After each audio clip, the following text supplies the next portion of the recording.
Welcome everyone to the bonus episode of Royal Stone. I'm starting off here with this little table that I made.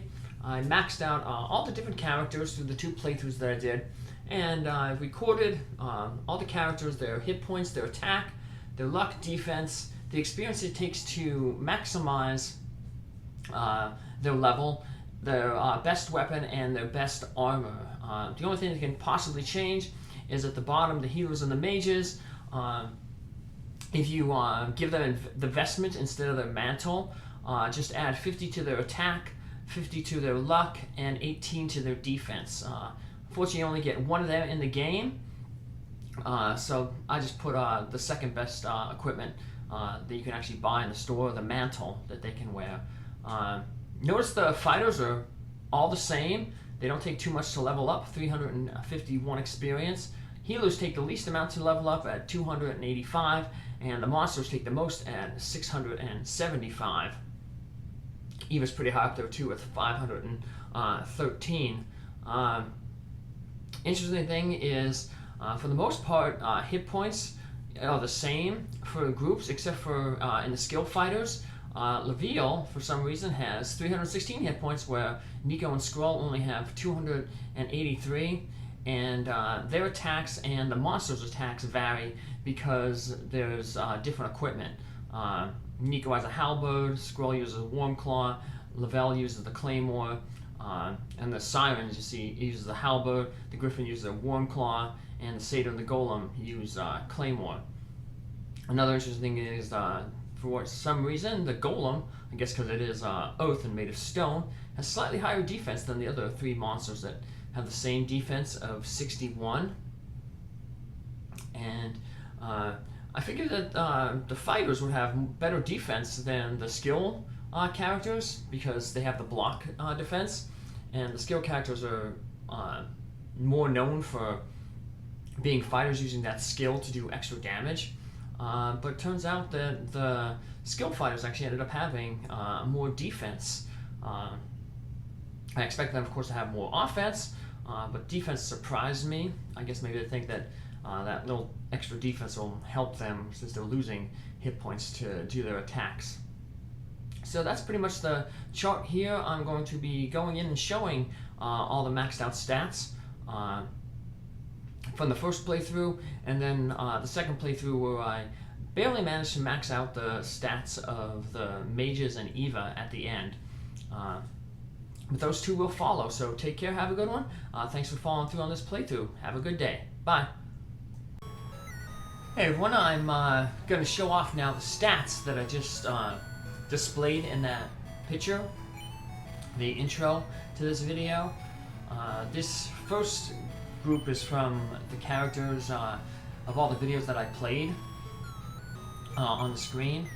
You see I maxed out the fighters, but I didn't max out a lot of other characters, like the skill characters, the magician, poor Tor, because I made Tor an evoker and focused a lot on monsters. And it's off on that chart.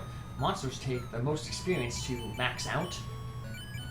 So all that other experience I was able to funnel into the other characters. I was able to max out all the characters. It still took me until the final battle to max out all my characters. I had to max out Eva and the 2 wizards on the final battle. And then, yeah, so experience was that tight. And even with the wizards being able to get the 3 extra kills on the previous battle, where they were able to tag team and take down the wizards hanging on that cliff, experience was still so strict. I couldn't approach the final battle with everybody maxed out. But I did max a lot more people out because I didn't focus on any of the monsters. They just off on that chart, you know, monsters take up a lot of experience. So, you can see I have both Papur and Tor in this battle as wizards. So, let's, speaking of battle, let's see this group in action here in the final battle. And I'm just playing it at 3.5 times speed, so you can actually see the whole battle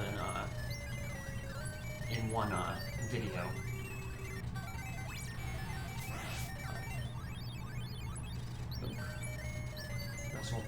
rely on any monsters in this thing, because like I said, I didn't focus on them.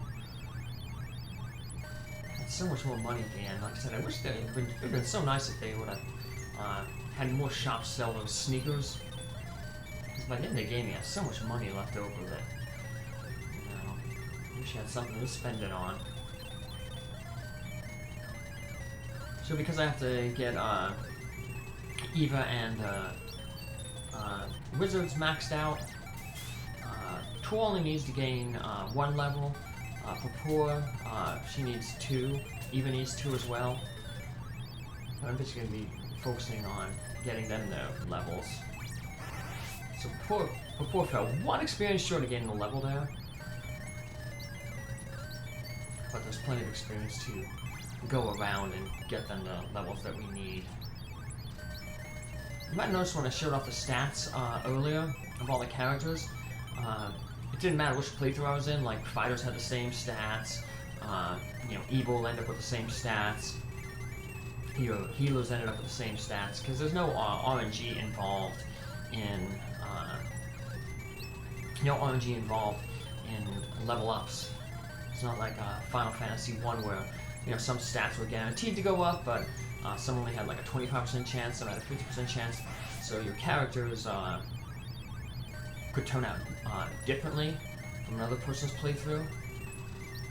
Here, characters, you know, have their stats set. So, if you play this game, your Evil will end up with the same hit points and strength and attack as mine would, assuming they have the same equipment. Same with all the other characters. So it does take, it's different than some strategy RPGs where, I'm thinking Fire Emblem, where stats are kind of randomized. Which can add to, I guess, some strategy in the game. One character may not be as good as, in one playthrough as they are in another. So, for this game, maybe, because, you know, it's a early, strategy RPG, and also it's a handheld. You can have as much space to put stuff like that. It's easier just to code static stats. Yeah, I know that a game like Fire Emblem I just mentioned, they come out on a handheld as well. The first one was on first one in America was on Game Boy Advance, but that was like a Super Nintendo type quality, much more advanced than this system here. The Game Gear, which is actually a competitor to the Game Boy. So we can be a little bit more aggressive here. Imagine finish off with Granvis, the water general, much quicker. So you're able to get in range and summon those monsters, get in their attack range, and summon them closer to us. We're able to even get close enough to take out Azor the Wizard there before he had a chance to attack. It helps a little bit with that. Having 2 long-range attackers basically allows to triple team Granvis on this first round. Take him out. Good thing Wizards get that Drain spell. I guess the Eve would be too overpowered if they gave her the Drain spell. I'm sorry, she doesn't get her finished stats, her full spell list. Purpur gets to level 16. Now Torch needs to gain 1 level. Good hit there from Torch there.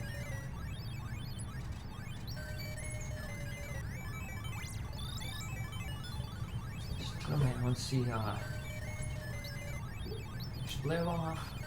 Looking around to see, how I can step. As you can see, I'm being a little bit more aggressive. I can move the, summoning the monsters quicker. I move in the elemental appropriate monster in range to summon the monster out early. So yeah, even if I wasn't playing this at 3.5 times speed, the battle was so much faster than my first run.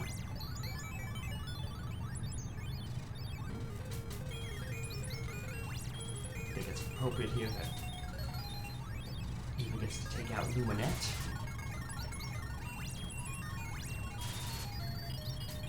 And like I said, too bad they don't have special dialogue, you know.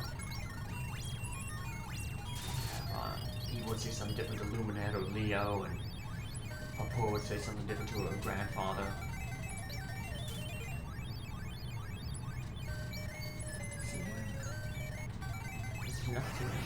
Torch stone. There's one more, a few more kills, maybe 2 more, depending on what he fights.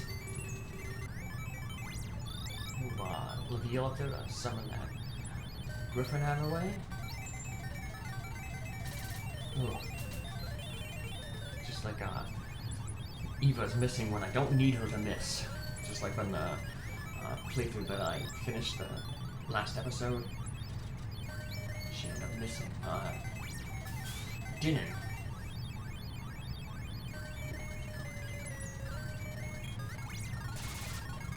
I had the monsters to back her up and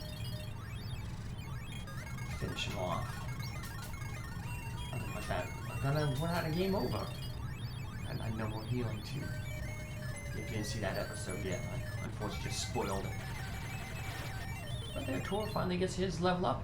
So now I can slow down here and just to show off their stats, because these are the only 2 stats that I didn't get to show off, because I didn't have anybody maxed out. I didn't have Tor Pro maxed out on those other 2 intro screens. But yeah, if you write down the numbers here and you go back, you'll see they just match what I had in that little picture at the beginning. Purple has some inflated stats because, as you can see, she's wearing the vestment. And the vestment adds +50 to attack, luck, and +18 to defense, compared to the mantle, which is the store-bought best item, armor, I mean, for wizards. So, Eva gets her level 16 now. As you can see, stats max from before. Right, now all I have to do is take out Dinin. So move my fighters into the back there. I don't know why I'm doing that. Obsessive compulsiveness. I feel compelled to what you call it? Move those to the back row and heal them even.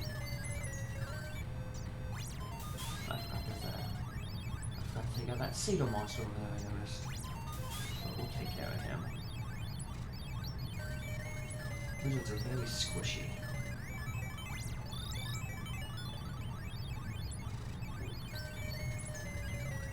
We'll pull this up just in case.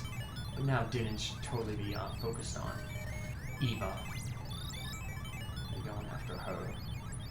I still want to build a little wall around my wizards.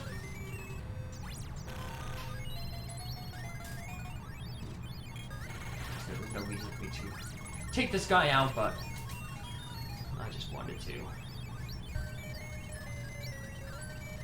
Obsessive compulsiveness again.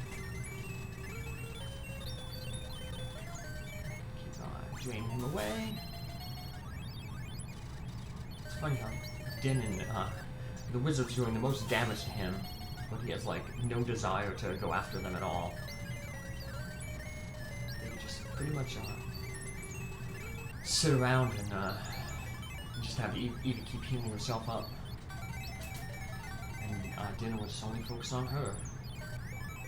And I'll just pick him off from range.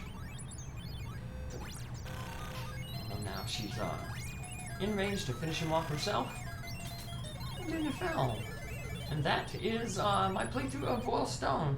Appreciate all those who follow the entire playthrough, and thanks for your support, and hope to keep entertaining you with these videos. Have a good one. Bye.